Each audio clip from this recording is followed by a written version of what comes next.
Joining me now is Senator Bernie Sanders, independent from Vermont. He's a member of the Senate Health, Education, Labor, and Pensions Committee. Senator, why can't we get a reasonable minimum wage? What is stopping us from getting a $10 minimum wage? Lay it out for me. Let me tell you something. I don't want to break the bad news to you. A majority of Republicans are not only opposed to raising the minimum wage, a majority of the Republicans right now believe we should abolish the concept of the minimum wage.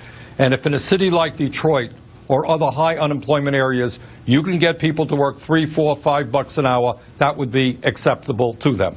So what you got is a raid against us, a lot of big money interest, a lot of Republicans who do not believe in quote-unquote government regulation, which means a minimum wage, and that's the problem that we have.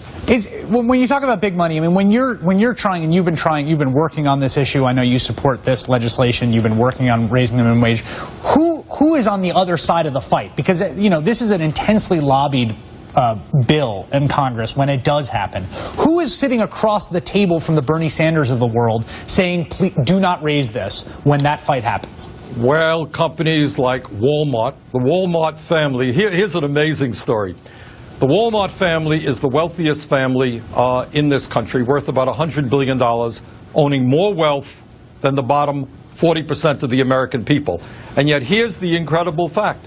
Because their wages and benefits are so low, they are the major welfare recipients in America because many, many of their workers depend on Medicaid, depend on food stamps, depend on government subsidies for housing.